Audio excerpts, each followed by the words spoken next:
ಮನೆಗೆ ಬಂದರು. ಅವರು ಮನೆಗೆ ಬಂದ್ಬಿಟ್ಟು ನಮ್ಮ ನಿರ್ದೇಶಕರು ನವೀನ್ ಅವರು ಚಾರ್ಟ್ ಹಾಕಿದ್ರು, ಚಾಕ್ ಪೀಸ್ ಇಟ್ಕೊಂಡ್ರು, ಒಂದು ಸ್ಟಿಕ್ ಒಂದು ತಗೊಳ್ಳಿಲ್ಲ. ನಾನು ಏನು ಪಾಠ ಮಾಡ್ತಾರೆ ಇವರು ಅಂತ ಅನ್ಕೊಂಡೆ. ಬಟ್ ಆ್ಯಕ್ಚುಲಿ ಸರ್ ತುಂಬ ನಾನು ಯಾವತ್ತೂ ಆ ಥರ ನರೇಷನ್ ತಗೊಂಡಿರಲಿಲ್ಲ. ತುಂಬ ವೆಲ್ ಪ್ರಿಪೇರ್ಡ್ ಆಗಿ ಬಂದಿದ್ರು. ಆ್ಯಂಡ್ ಫಸ್ಟ್ ಹಾಫ್ ಕತೆ ಹೇಳ್ಬಿಟ್ಟು ಕತೆ ನಿಲ್ಲಿಸ್ಬಿಟ್ರು, ಕತೆನೇ ಹೇಳಿಲ್ಲ ಮುಂದಕ್ಕೆ.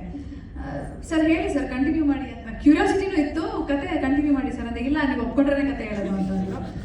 ಇದು ಹೆಂಗಪ್ಪ ಹೇಳೋದು ಅರ್ಧ ಕತೆ ಕೇಳ್ಬಿಟ್ಟು ಸರಿ ಸರ್ ಯೋಚನೆ ಮಾಡ್ಬಿಟ್ಟು ಹೇಳ್ತೀನಿ ಅಂತ. ಆಮೇಲೆ ನಾನು ಸಿನಿಮಾ ಮಾಡ್ತೀನಿ ಸರ್ ಒಂದು ಕತೆ ಹೇಳಿ ಅಂದಮೇಲೆ ಅವ್ರು ಕತೆ ಹೇಳಿದ್ದು. ಒಂದು ರೀತಿ ಬ್ಲ್ಯಾಕ್ ಮೇಲ್ ಮಾಡಿ ಹೋಗಿದ್ರು. That's how. And Naveen sir ಕೂಡ ನಮ್ಮ ನಿರ್ಮಾಪಕರು ನವೀನ್ ಸರ್ ಅವರು ಬಹಳ ಪ್ಯಾಷನೇಟ್ ನಿರ್ಮಾಪಕರು. ನನಗೆ ಬಹಳಷ್ಟು ಇಂಟರ್ವ್ಯೂಗಳಲ್ಲಿ ಕೂಡ ಹೇಳಿದ್ದೀನಿ. ಯಾಕೆಂದರೆ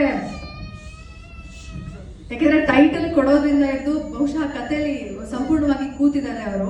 ಆ್ಯಂಡ್ ಪ್ರತಿದಿನ ಶೂಟಿಂಗಲ್ಲಿ ಅವರು ಶಾರ್ಟ್ಸ್ ಇರ್ಬೋದು ಅಥವಾ ಸೀನ್